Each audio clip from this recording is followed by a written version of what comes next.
Hi, everybody. My name is Toni Marcolini. Welcome to the podcast. It may interest you to know. Today, I'm very honored to have with me extremely accomplished actress and getting into directing now, too, which I'm interested to talk to her about, Lee Purcell. Welcome, Lee. Thank you, Toni. It's a great pleasure to be here.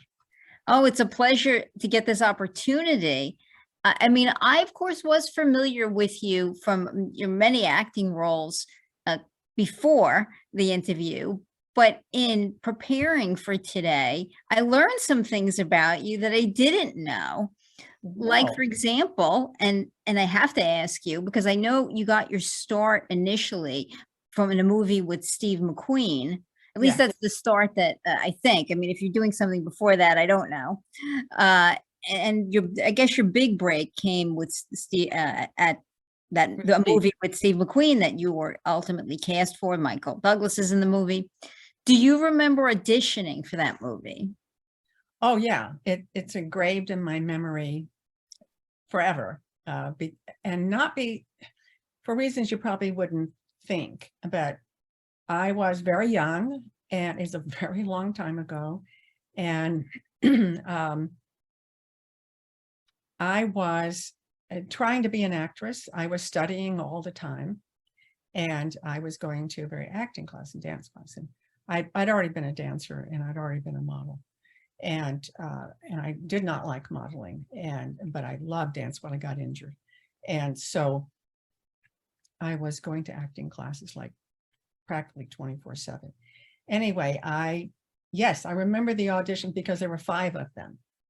It was not one audition. It was a very grueling casting process, because who would trust me to and I don't blame them, to play a leading role in a movie for Steve McQueen's company, Solar Productions, when I had done one line on a TV show, and I had done a couple of commercials, and why should anybody trust me to take on that role? So the audition was grueling. The auditions, 5, were grueling, and it went through a process. They started with 500 potential actresses in that role, and then they slowly culled it. So then the next time there would be 250, and then the next audition it would be 100, and the next one was I don't know, maybe 50, and then after that there were 5, and one of them was a friend of mine, so that was interesting. But you always run into that, and so it came down to, I think, the 5 of us, and we were stuffed into a car, I think all 5 of us, and with the producers, and we were driven out to the Disney Ranch, and where a lot of filming was and is done, and we did this screen test out there in the open, because it was a exterior setting in the scene, and they had some young actors come in and read with us, but they weren't being tested at that moment. That came later, and we did that. And on the way, and I had the most memorable thing, I'm going to backtrack here. The most memorable thing was about maybe my 3rd audition. It wasn't an audition. It was when I met Steve, and it was a Saturday morning. I remember it like it was yesterday. And I got a call from the studio and said, we need you to come to the office, which is the production office, which I drive by all the time. Even now, I always look over and go, "This is my lucky office." And I said, oh, okay, because I thought in those days there were no fax machines, there was no email. You had to drive to go pick up your what's called sides. Do you know what those are? Yes, those are like little scenes for like other scenes. The other scenes from the script for an audition, but they're called sides. I have no idea why. That's what they're called. And so I said, I was out in my yard. I had a little yard, and I was digging in the dirt, and I said, okay, great. I can be there about an hour. I need to shower, and they said, no, you have to come now. And I said, but I'm not even clean. I've been digging in the dirt. So it doesn't matter. get in your car, start driving. Because I was about 15 minutes, I think, away from the production office. And so I just said, okay, because I figured I'm not going to see anybody. I'm just going to go into the office and an assistant's going to hand me my new sides for the next round of auditions. And I'm going to leave. Nobody's going to see me. So I was there very grungy. I walk in and I walk it smack right into Steve McQueen. and that's not a moment you forget. No. No. I wouldn't think so. No. And I was so embarrassed because I was, you know, my hair wasn't done. I was whatever, wearing ripped up jeans, dirt on my hands. I mean, I literally had gotten in my car and started driving, thinking I would see nobody. Instead, I run smack into the biggest movie star in the world at that time. And I'm like, oh, so embarrassed. I'm like, oh my God, I'm so, but then I looked at him and he was like it was Saturday morning.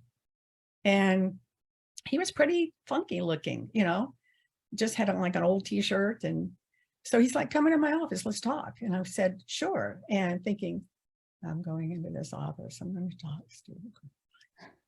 What do I tell my parents? Because like, well, yeah, what else do you do on a Saturday morning, right? Go talk to Steve McQueen, right? And because Steve was my parents' age. So to me, he was, you know, kind of an old guy. And so we talked and we talked and we talked and we talked for, I don't know, 2-3 hours. And we talked about everything, you know, life and motorcycles, because I rode motorcycle, he rode motorcycles famously, and fast cars. I like fast cars. I couldn't afford a fast car, you know, but he liked fast. He, of course, was famous because he was a race car driver. And we talked about our backgrounds of growing up, and we had a lot of similarities. And it was really interesting because it was like meeting a kindred spirit, even though he was a generation above me. And I don't know, we just hit it off. And then I left, and that was that. And then I did my next round of auditions and stayed in the mix. And then we got down to, now I'll go fast forward to the Disney Ranch day. So we 5 girls stuffed into the car. One was a friend of mine, like I said, and we went to the Disney Ranch. And this was not fancy. You know, we didn't have any dressing rooms. All we could do was, I remember there was some big low-lying branches, and we would sit on the branch waiting for our turn to go into the scene and do the scene, right? So this was basic. And then we did that. And on the way out there, the producers, who were really wonderful guys, they said, oh, are you all nervous? You know, they were trying to lighten the mood up. And I, being the person that I was and am, I said, no. And they're like, was that the truth? Yeah, it was the truth. I wasn't wow. nervous. And they said, what, you're not? Because everybody else was, oh yes, I am, you know. And I said, no, I'm not. And they said, you're not? I said, no, my bags are already packed for location. I mean, that was a really bold, rude. It was rude. But you know, I felt like I had to assert myself, and that was the only way. I was very naive and I didn't know the ways of the world really. But I felt like I had to say something like that just to assert myself. You know, and it worked because I got the role. And well, people are attracted to confidence, right? I was very confident, and for no reason whatsoever. There was no reason. I had no background. I knew nobody. I knew nothing. I was nobody, and from nowhere. And so, yeah, it was quite incredible. And it was really like being thrown out into the pool when you didn't know how to swim. And so anyway, I got the role, and then I had to go through the same process with the young actors. I have to just ask one question. Mm-hmm. Do you still remember the day you got the call when they said the part was yours? Oh yeah, vividly. So what does that look like, that moment in time? Are you dancing? Are you passing out? What's happening? No, I expected it. And I know that sounds arrogant, but it wasn't, because I had been through this many months process of just hard auditioning, and it was just hard. And so it's kind of like, I've come this far. I have to have this job. And if I don't get this job, I don't have any money. And so it was like that, right? And so, and the interesting thing I think about it also was that I did not want to audition for that role at all. And I didn't even have a theatrical agent. So, and in those days, and actually still now, right, everything was so compartmentalized. You had your theatrical agent, which did your TV and your film. You sometimes had your legit agent, which did your stage. And then you had your commercial agent, which did your commercials. And you had your modeling agent, which did your modeling, right? Spokesperson, that. And I didn't have any of that, except for I had a commercial agent. And it was very strange, because he had called me up and said, I want you to audition for this lead role in a film. And that was odd, because commercial agents then and now don't do that. But that was a whole other story with him. He was very much a father figure to me, as Steve became. And I said, no, I'm not ready. I'm still studying. I'm not ready to audition for a starring role in a film. Are you crazy? And I can't do that. And I refused. And then he kept calling me like every few days. Look, I know you think you're not ready. I think you're ready. And you're so perfect for this role. And I was like, no, because I just felt like I wasn't ready. And he talked me into it, and there you go. You know, that's what happened. So then when he called me, because I didn't have a theatrical agent to call me and tell me I got the role, right? So when he called me, it was like, wow. It was like an electric shock, but it was also, I expected it, because I had worked so hard, and I had gotten along so well with Steve McQueen. And so it was, anyway, so then I called my parents and my grandmother and my half sister, and that was a moment, there'll be never another moment like that in my life. And there never has been since. No matter what I've gotten, no matter what I've done, there's never been another moment like that. And I've had some big moments, but nothing like that. Sure. And, I mean, I mean, what a way to kick off, your career. yeah.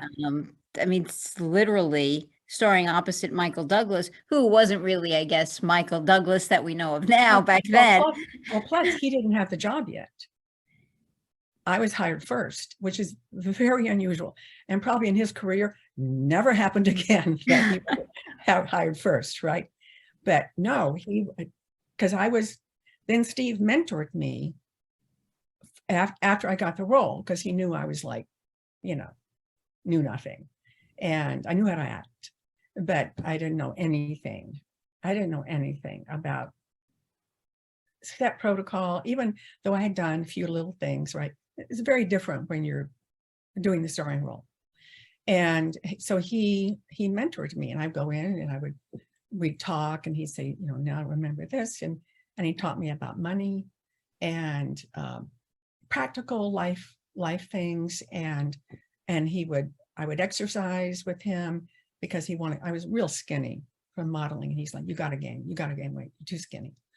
And so I would eat like fried chicken and all these horrible things. And he was like, no, that's not how you do it. And then he had me exercise with him in the office, very upfront, people walking in and out, nothing weird. And then one day I said to him, so how do you know all these exercises? Because they were great. I still do some of them to this day. Right? And he said, oh, well, I work with this guy who, he's like, they didn't call him fitness people in those days. I don't forget what he called him, but he's this really great guy, and he knows how to tone, how to tone the body. He said, because I want you to gain weight, but I don't want you to gain it and just be overweight. And I want you to gain muscle and look strong. And I said, okay. And he never told me the guy's name. And then years and years later, when I was being interviewed for a book about Steve, because I'm in a lot of books about Steve. I told the interviewer this story, and he said, "You know who that was?" And I said, "No." "What do you mean?" He said, "You know, the guy who was teaching Steve the exercise." I said, "No." And he said, "It was Bruce Lee." I was like, "What?"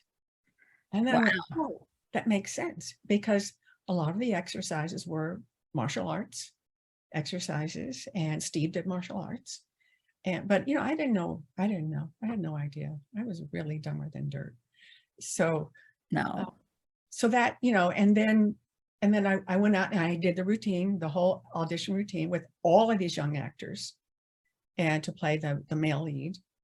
And then one day I was in the office and Steve said to me, "Oh, we found your leading man." I said, "Oh, great. Who is it?" And he said, "It's Kirk Douglas's son." Like, well, How else do you introduce him? what's his name? Yeah. And he said, "Michael." I went, "Okay." So that, and I never heard of him. He had done, I think, 2 movies before then, I think. And so we met, you know, they had us meet and start reading together, and he was just great. Just, well, you know, his career has proven it. He's just consummate actor, producer, consummate. That's an amazing story. What a way to start your career. It was certainly interesting. It was certainly interesting, yeah. You actually had the, I guess, good fortune to have worked, time-wise, it's after this moment, but you actually got to work with Kirk Douglas, Yeah, I did. right? And And then again with Michael, I think on the streets of San Francisco on his no, I TV never worked series. with Michael. No. No? When I worked on Streets, it was Richard Hatch who had Oh, replaced Michael. okay. And Richard and I were friends as well. Richard sadly passed away a couple of years ago. But I have on my bulletin board in my office here a letter from Kirk that was just about I think a few months, I have to look at the date, before he died at 103 or whatever he was, some extraordinary age. And I had been doing an interview and I mentioned Kirk because I always call him a mensch because he was a mensch. If you know what a mensch is, and if people listening know what a mensch is, it's like, it's a Yiddish word for a guy who's like a guy and who does the right thing. And that's what Kirk was. And I had just a great experience with Kirk, just like I did with Michael. Anyway, I got a letter from Kirk at 100 and something, and he said, "Oh, I was listening to the radio, and I heard your interview and heard you mention me, and it brought back so many nice memories when we worked together, and thank you, and I really appreciate it." It was like, wow, that's really something. When he was over 100. Classy, very classy. He was a classy guy. So yeah, I got to work with Kirk in a movie called Eddie Macon's Run. Do you have a favorite scene or story from working with Kirk Douglas? Yes, I do. It's kind of an odd little story. So my mother and stepfather, his second husband, did something they should not have done. They, in my entire career, they had never shown any interest in visiting me on a set. Not that I ever wanted them to, because I don't like to have visitors where I'm working. It's distracting. You know, it's not a circus where it's not like that. And so we were in a hotel room and we were watching dailies, and that's when you watch the previous day's footage. For those who don't know that, I know you do, but for those who don't know that. And so we were watching the dailies, and it wrapped up. And then I was actually on the floor because I was so tired, because the hours, are very long, and you get up very early, and then you have to, have a quick dinner, then go watch the dailies if you want to. You don't have to; it's not required. I like to, and even though I hate seeing myself on film, that's another story. But so I'm on the floor, and the dailies lights come up, and I'm like getting up, and I hear this voice, "Lay, lay." My mother had a very heavy accent, and I'm like, "No, oh please God," because it was my bedtime. was like 8 o'clock, and that's my bedtime where I'm working. I look over and there's my mother, and we're in El Paso, Texas. There's my mother peeking around the corner, and I'm just horrified. Not that it wasn't great to see my mother, but I'm on my way to go to sleep. My mother peeks around and says, "Lay," that's how she pronounced my name. And then my stepfather peeks around, "Hi, Lay," and I'm like, no, oh my gosh, what am I going to do? And I said, "So hi, hi, kiss, kiss, hug, hug. So what are you guys doing here?" And they said, "We came to visit you." I'm like, "But I'm working." And they said, "Yeah." And they were just, now these were smart people. My stepfather was a very prominent doctor. My mother was very smart, but they didn't know anything about my business, never had any interest in it, other than whatever perks it brought to them. And so I'm like, "Oh, how we driving through?" Or no, because my stepfather had a plane, and he was a pilot, because he serviced a lot of different hospitals. So that's another story. But he would, fly into a city and do his day's work at that hospital, and get into an old clunker car, and then he would get in the plane, and then the next day fly to a different city. That's what he did for a long time. And no, they were there to stay. They booked a hotel room. They were there, and I couldn't figure it out. I did finally. So I'm like, "Well, and they said, "Oh, let's go have dinner," or "Let's go have dinner." And I said, "I can't do that. I already had dinner. I just watched the dailies. I have to go to bed. I have to get up at 3 in the morning." And they're like, "Wow." I said, "So I can go to work." They're like, "Nobody works that early." I said, "We all do." And so it was so strange, because they were like stranger to strange land. And I was trying to have them understand that this is not a party or a vacation. I'm at work. And so I said, "All right, let's go have I'll watch you eat." I said, "A really fast dinner, but then I got to go to bed." And had really fast dinner. And then they're like, "What are we doing tomorrow?" I said, "I'm working." And it went like that. So Kirk, this is my story about Kirk. So I go to work the next day, very early. I'm in the makeup trailer, and Kirk comes in, and I am just beside myself, because I don't know what to do. They're my parents, or my mother, my stepfather. I don't want to be rude or disrespectful, but yet I'm working. And I told Kirk, and he's like, "Oh, gee, oh my gosh, they don't know anything, do they?" I'm like, "No, they don't know anything. And they're smart, but they don't know anything about this business." And he said, "I'll take care of it." "What do you mean you'll take care of it?" And he said, I'm going to wine and dine them. I'm going to, and we'll get them jobs as extras and in the crowd scenes. I'm like, "Okay." And he said, "And then you'll get your mother's makeup done," because we had a very famous makeup artist, Mike Westmore, very famous, huge makeup artist family, the Westmores. And he said, "And then we'll just keep them entertained in between takes." And I went, "Okay." And he did that. And I did that. And that's how we handled it. So I have a photograph somewhere of my parents and their extras in a scene. And then another photograph of them sitting on the back of a truck with Kirk. And they're just laughing and having such a great time. And he's telling them stories, and he's taking pictures. And then I realized it wasn't me. They were there for Kirk. They were there for Kirk. He was their generation. He was this massive star, legend, icon, right? And that's what he did. And he did that. And they had the time of their lives. They were there for, I don't know, 3 or 4 days. And I will never forget him for doing that for me, because I was distraught. I didn't know what to do. How am I going to keep them occupied and still do my work? Yeah. And wow, it's really kind. He was an incredibly kind man, and he was really, really smart, as is obvious. And so he did that for me.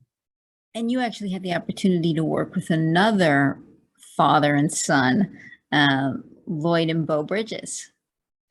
Secret Sins of the Father, for which I got nominated. That was the Emmy nominated one, right? Second Emmy nomination from that. And yeah, Beau directed it and starred in it. I played opposite Beau. We played husband and wife. And there was so many Bridges in that show. The only one that wasn't in it was Jeff.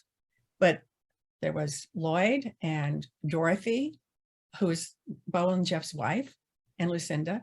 There were numerous children, nieces, nephews. It was just a tribe of the Bridges. And I remember one day I said, could you guys just adopt me? Because, wow, I'd like to have this. Because they were all so close and so tight, and a showbiz family. And there was I mean, there had been craziness earlier in their lives, if you read some of their books, but they were all just there for each other. And this was, Beau was directing this, so that was a real big deal. And they were supporting him. And so I worked opposite Lloyd, opposite Beau, opposite Dorothy, and then with various children and nieces and nephews. And I can't remember if Lucinda was in this or not. Lucinda is Beau and Jeff's sister. Terrific person. Don't remember if she was in it or not, because there were so many Bridges in it. It was hard to keep track. So yeah. So what was that like? I mean, were there creative differences between father and son and how they approached? No, it was one of the smoothest sets I've ever been on. And everybody got along. It was just great. And Lloyd took direction from Beau beautifully. And not like, the older experience too. I mean, Beau wasn't young at the time, but certainly younger than Lloyd.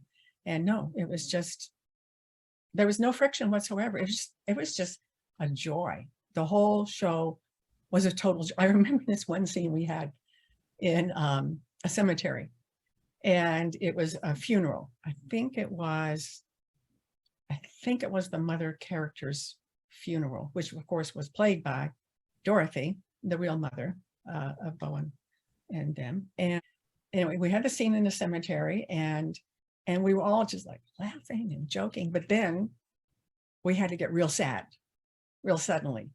And so then it was like laugh, joke, and then Beau would yell action, we go tears, and then cut, and then we'd like, oh my God, did you hear about that?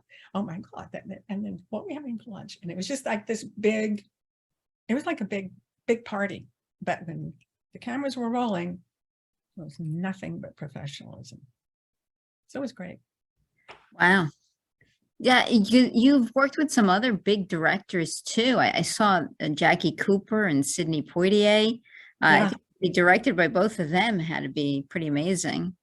Well, I was directed by Jackie, I don't know, 3 or 4 times in different projects. One was a feature, Stand Up and Be Counted, a bunch of TV stuff. We always got along really, really well. That's why he kept having me back. And he had been, a huge child star. And with Wallace Beery, I forget, but he was a big child star. And then when he grew up, he also kept acting, but then he really became a director. And that's what he did for a very long time. And we got along. We had a synergy because we had worked together so many times. It was almost like a shorthand. And there was this one job I was going to do, and we were talking. He said, "Are you sure you want to do this job?" And I said, "Yeah, why?" And he said, "Well, you got to get really dirty. I know you don't like getting dirty." I'm like, "What are you talking about? I love getting dirty." And he's like, "All right, well, you got to promise me," because it was something, I don't remember what, but it was something with dirt involved. And I'm like, "No, I love getting dirty. I garden." He's like, "No, this is different." And so we were on the set, and he's like, "Okay, now you got to get dirty, Purcell." And I'm like, that's fine. Oh, I don't mind, Cooper. And it was just, we had a real nice relationship. And Sidney Poitier too, right? That you had to be pretty. Sidney Poitier, that is a story, you know. Recently, like a week ago, I went to the Academy Museum, and there was a screening of the documentary that's coming up. Will be an Oscar competition, and I vote for the Oscars. So I went to see it, but also because it was called Sidney. And it is about Sidney's incredibly fascinating life. And then his family was there, and Oprah produced it. She was there, and everybody was there. And it was, I learned things about Sidney I never knew before. That he was 11 before he saw his first car.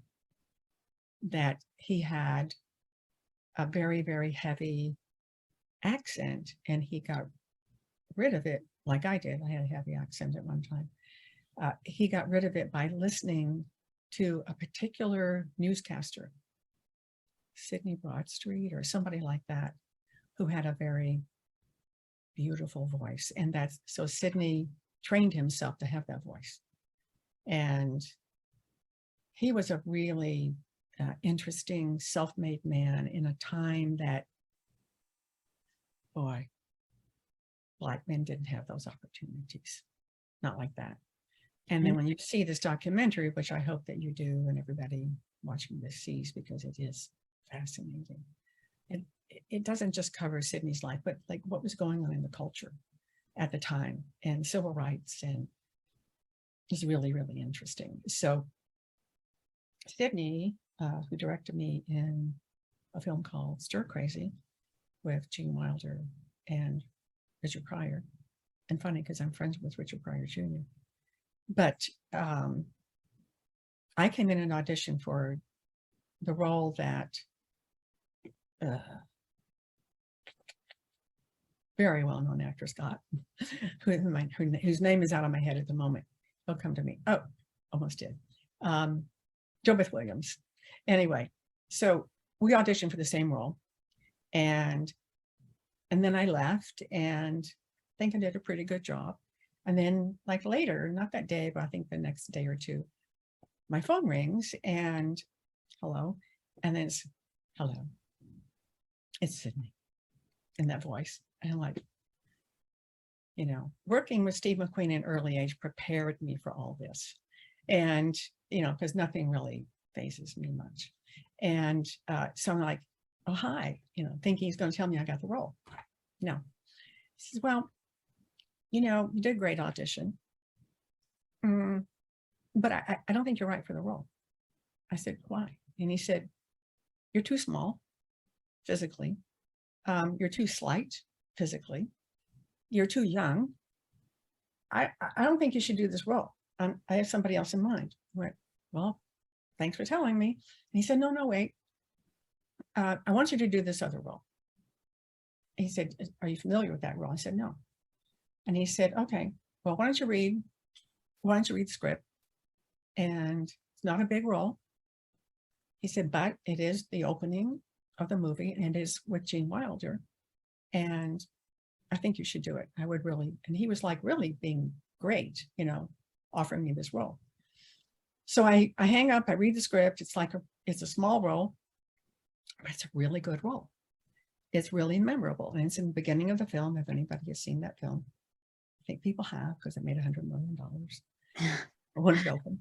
And so I call him back and I said, okay, I'm going to do this role. And you know, I don't know where I get these nerves of steel sometimes, because other times I don't have those nerves of steel. But so I call him back, and because we had worked together he had auditioned, read with me in the audition, and we kind of worked it back and forth. And so he knew what I could do. And I felt comfortable with him. And I said to him, okay, I read the role. It's small, but it is a good role. And it is with Gene, and it is the opening. I said, so I'll do it under one condition. And which was really like, very, I'm not going to use that word, but very, I don't know, Bold. Bold. I was going to say something else. Yeah, but bold. And he said, oh, all right, in that voice. And that he had trained himself to have, and like I trained myself to have this one. And he said, what is it? And normally actors don't do this. I've only done this twice in my life. And this was the first time I did it. I said, okay, I want to make my deal myself, which you never do.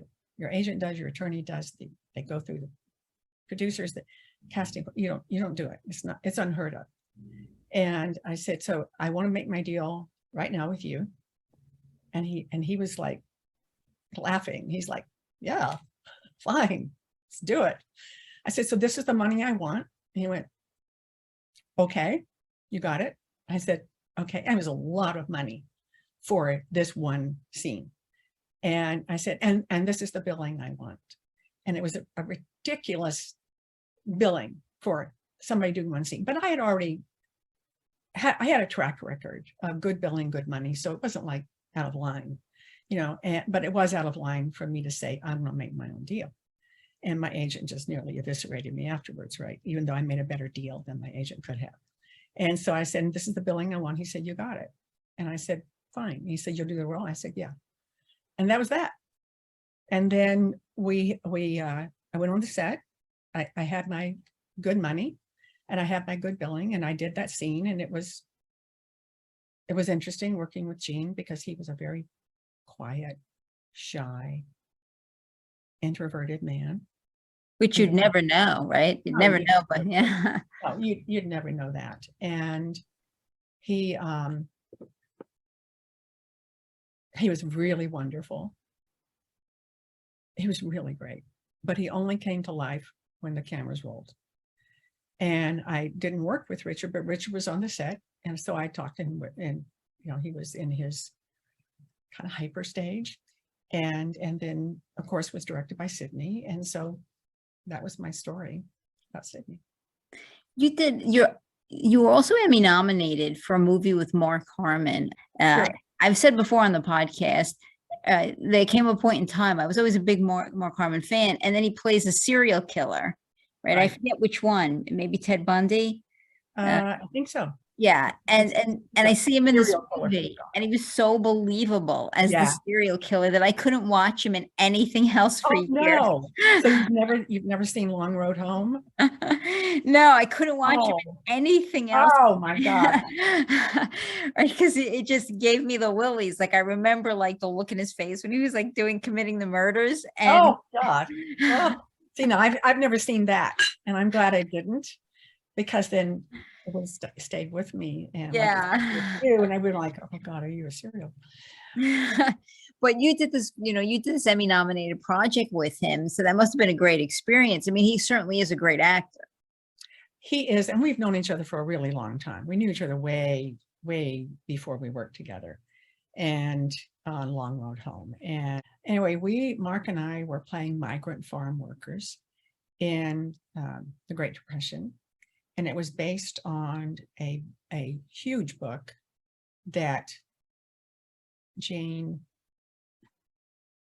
somebody had written, that was quite an acclaimed book.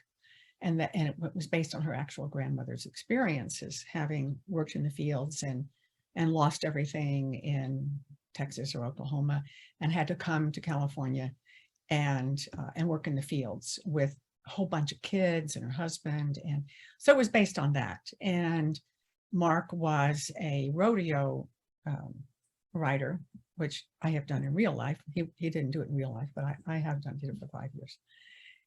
And he, so the character was a rodeo rider who had all these kids with his wife, and then they lost everything. And so then they came to California and they had like nothing.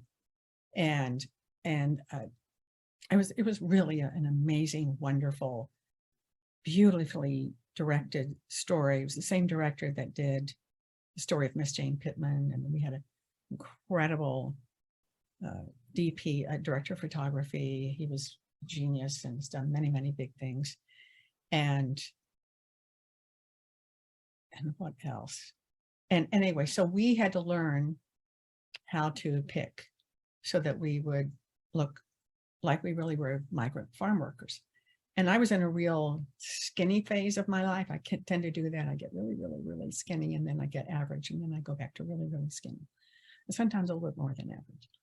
And so I was in a skinny period, and so the producer said, don't gain any weight. You're perfect. I'm like, oh my God, I'm on a weight gain diet. And they're like, no, you're perfect. So I'm really thin and blackened my teeth and dyed my hair like a mouse brown.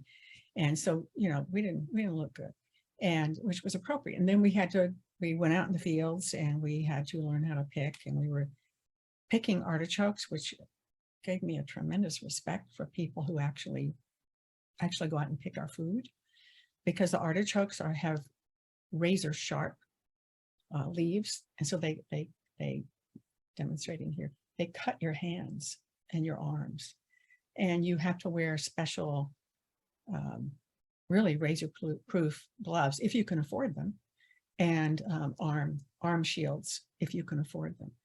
And otherwise they wrap their arms in rags, and it's quite something. Every time I eat an artichoke, you know, I say a little thank you.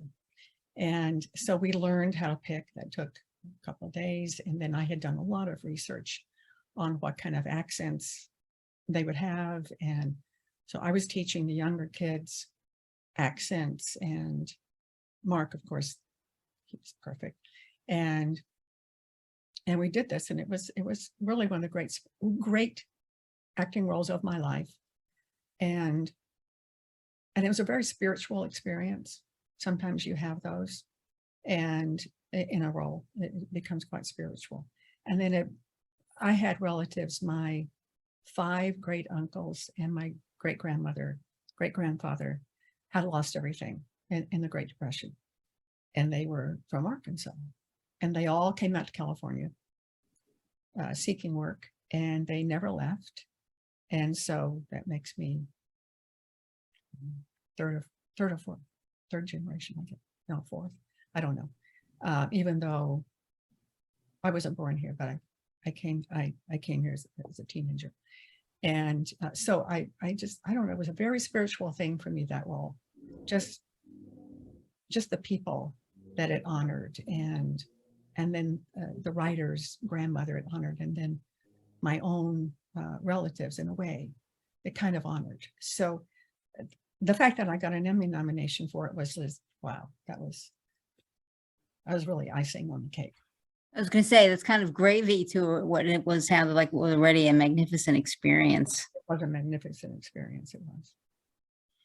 And I mean, we could go on and on. Honestly, I mean, you were with Nicolas Cage. I think you did Orson Welles. You did a project with, but I mean, I have to get to what you're doing now, because it's so different, right? You've moved into directing as well in your arsenal. So you've moved behind the screen as well as in front of it. War of the Worlds. Can you tell us a little bit about that project? Yes, I can. It's a strange, serendipitous experience that happened because actually of the pandemic. Sometimes there's a silver lining. So I am very active in union service from my union, SAG-AFTRA, and I've been on the board, and I do committees, and I do all kinds of things. And I don't like to call it giving back. I like to call it paying it forward. And because if it weren't for the people that came before me, we wouldn't have meal breaks. We wouldn't be allowed to get water. We wouldn't have bathroom breaks. We would have, instead of having like 14-hour days, so we would have 18-hour days. And actors were treated really terribly, and until the unions. And you don't have to agree with all unions, but this union and the other union I'm in, which is Equity, is really important, because actors were treated like cattle. And so I do union service. And anyway, in that union service, you can choose various committees. There are 33 committees. And the first committee I ever volunteered to go on was a committee called SARP, SAG-AFTRA Radio Players. And I chose it because I had, that's another story, but I had already done live performances of poetry, and we had a big group and put on big shows doing that. So I had been doing that, and so I volunteered to be on this committee, and it was just a great committee. And it is the only committee, if you can believe this, in an actors union, the only one out of 33 that performs. And that was why I chose it. So, so I've been on it several years. And so during the pandemic, we usually perform live several times a year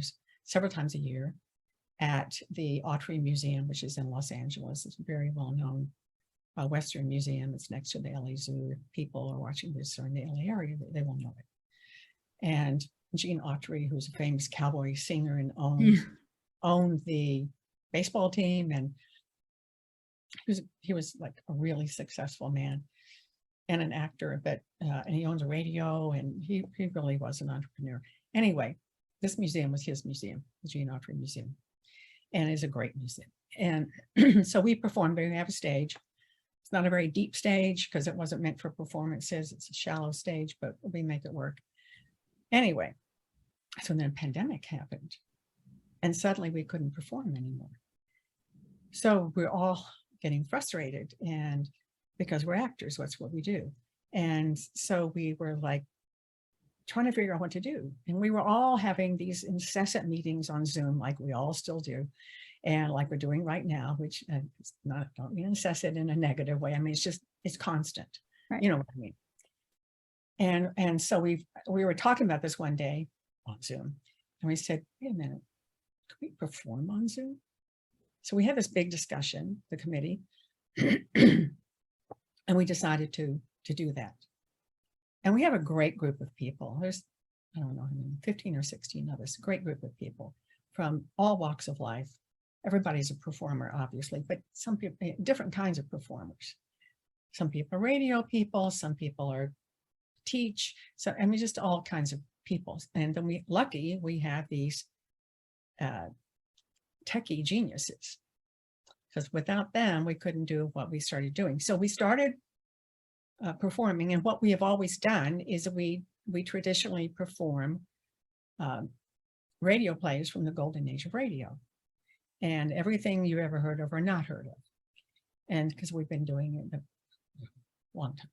So we did the first one, and it was rocky because it was a learning curve, you know, for everybody, because it's real different performing on Zoom than performing live with an audience. Right. You just have I would think so. People in boxes, you know, from the chest up, like we are right now. And we decided that, you know, let's do special effects.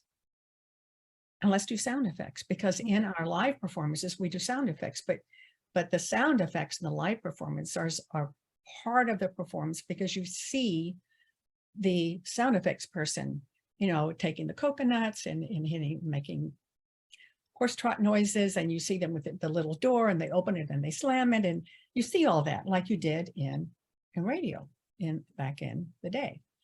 And so we just, how are we going to do that? So we had to figure all that out. How are we going to do the music? We tried live music. It was difficult. And so then we started using library music, it's called, a music that's available. And then we're like, oh, why don't we do costumes? And so we started doing costumes from the chest up. I mean, we're pretty much in full costume, but you can only see from the chest up, and we do of the era of the play and appropriate to the character that you're playing. So we do costumes, and this is just expanded and grown and evolved. So we have, I don't know, 10 or 12 shows that are archived. And then the thought always was, what do we do with them? And so I had this idea because of my volunteer work with the union. I said, let's loan the shows. Let's loan them to a nonprofit, because we didn't want to make any money off of them. And let's loan them to a nonprofit and help them raise money, use them as fundraisers. And so I was already working with Motion Picture and Television Fund, which is our, we have several, but one of our big charities that helps people in the industry in every department when things are bad. And for the pandemic, things were bad.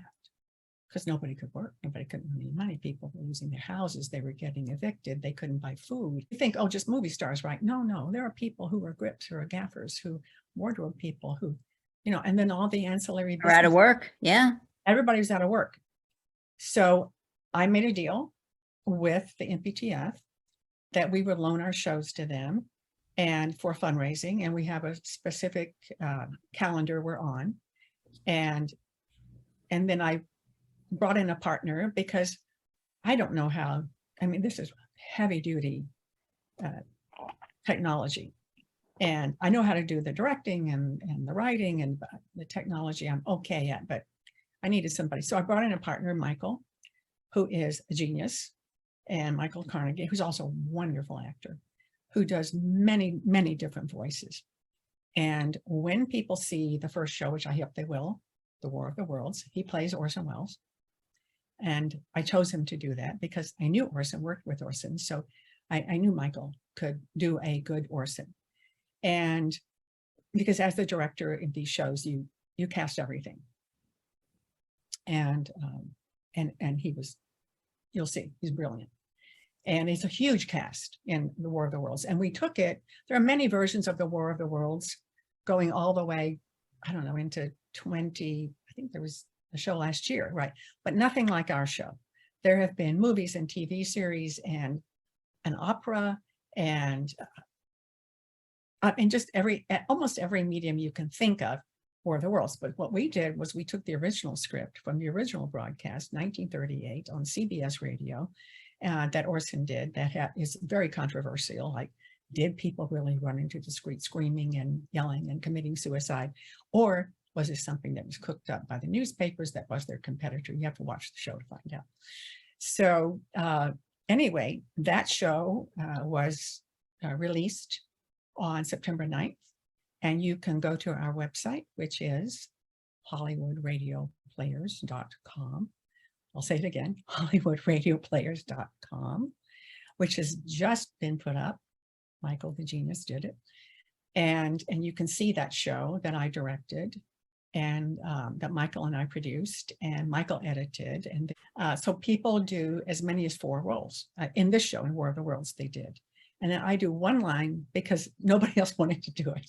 So I did the one line and that's it. Didn't have time. It took us 4 months so we had that show, but then we had to tweak it. We edited special effects, sound effects, and then we had to bookend it. And we are really lucky in that our host is Tom Bergeron. I think you Sure. So Tom is our host for all of our shows.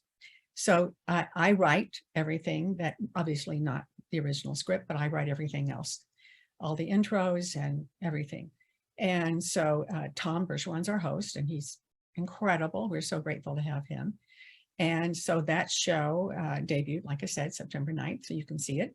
And then our next show, which is The Hitchhiker, that I did not direct, but I have a pretty nice role in it, fun role. That is debuting on the 7th of October. So we just turned it in yesterday. We just turned it in, it's finished. And then that is on our website. That will go live on the 7th. And that one is appropriate for Halloween or anytime you want to have a really good creepy scare.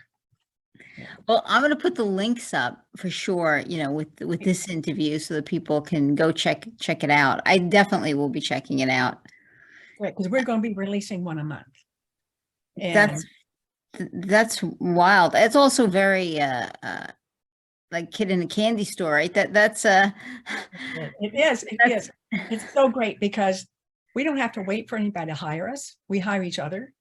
And we have all these shows archives, but then we have a whole slew of shows that we're going to be doing, like Casablanca and The Maltese Falcon. And we do all the really great classic shows. And then some of them are rather obscure as well, which is fun to discover those. And then it's all to raise money for the NPTF. I mean, you don't have to pay to see the show, but if you like the show, the honorable thing to do is to make a donation. And so we hope, and it doesn't make any difference how much you can, we don't care if you donate $1, whatever, because it goes to a very good cause that's near and dear to our hearts. And that's what we're doing. Well, it is a great cause. I mean, and beyond that, I think that level of entertainment, it's underappreciated. I think there's so many different forms of entertainment, and I've talked about it before on the podcast. Very collaborative, your world, right from the person who writes to then the actors who breathe life into the characters. The paper characters. The writer creates it, and then the actor comes along and breathes life and gives the character their Yeah. somewhat idiosyncrasies and things maybe that the characters ultimately become known for. And then there's the director and the visual storyteller who weaves us, through the story, and then the editor who picks the best cut of something. So there's so many different hands that go into a final product in your world, in your career, in your field. Yes. And this is almost a brand new way of taking something creative, and you're all collaboratively putting something together, that will they'll have this end result. And I think underappreciated, right? Well, I think it's more unknown in this day and age. And although there are nerds like me who are really into it, but what we have done is we don't think anybody else is doing what we've done. Yes, there are people who are performing on Zoom. That has a bit, that kind of happened during the pandemic, but we haven't seen anybody who does not only a full-blown performance, and we're only seeing from the chest up, right?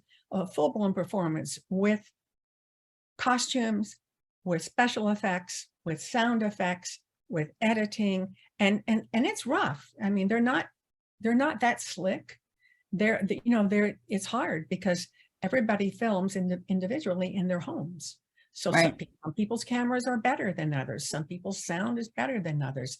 Some people have, a dog barks. We edit that out, obviously. Somebody has a baby cries, that gets edited out. We've had interesting things happen, like during the performance, a cat jumped up right on the person's computer. Yeah. Like, okay, cut, get the cat, put the cat in another room. And so we have, it's very, it's not slick, it's not polished, which I like. I like the immediacy of it. And then we have to take it and mush it into, a show, and which is really fun. And I'm really having a good time. I mean, I will have to go do my real work eventually too, but doing something in a film or TV show, and which I will be doing. But this is really fun. And like I said, we're going to have a show debut once a month. The shows are on YouTube. The link is on our website, and our brand new website. And then we're in the process, well, Michael is, because he does all that work, of putting everything on social media. So we will be on Instagram and Facebook. We already are on Facebook. So he's working on Instagram and on Twitter next, because we want this to go really wide.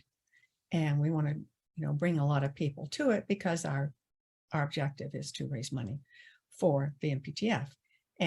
But really, we're having a ball, and it's so much fun. And I think that shows, I mean, everybody just, I can't wait for you to see not just the War of the Worlds, but to see the Hitchhiker, because it's scary. I mean, I was like, looking at while we're editing, and I don't know how many times I've seen it, 15 times or something. And Michael's seen it, I think 35 times, because he does the actual digital editing. I give notes, right? And every time I see it, I get like, oh, the back of my neck would kind of, because it's a ghost story. So it's creepy. So I think you'll like it. I hope you'll like it, and just understand it's not slick, it's not polished. It's like, my father has a barn, let's put on a show. It's like that. But it's turned into this thing. And then we have other plans down the road of other evolutions of it, which I can't talk about because they're not firm yet, but this isn't the end of this. So it's pretty exciting, because I have produced before and I have directed before, but not like this. And this is, and I'm also a writer, whatever, but this is different. This is something we're all very proud of. Well, and you should be, Thanks. right? I mean, I think you're all giving a lot of yourself and your time to help a cause. And I applaud that, Thanks. anybody who does that, to be so passionate about a cause and to Yeah. give so much of yourself towards it, rewarding in its own way, of course. It is. And this is an important cause. Treating people well Yes. is Yeah. important. It Is is important. very important. And I worked, because I've been working with MPTF for maybe 3 years in another area of MPTF. I've seen firsthand, what they do for people in need. And oh my God, it is, and they have actually been around for 100 years. This is not a new organization. And they've been helping generation after generation of people in the entertainment industry who can get in some real dire straits. The work isn't constant. Somebody gets an illness. It becomes very hard with all kinds of people with all kinds of, Alzheimer's and it goes from, what I love about the MPTF is they go from prenatal to the end of life. I mean, they run the full gamut of a lifetime helping people.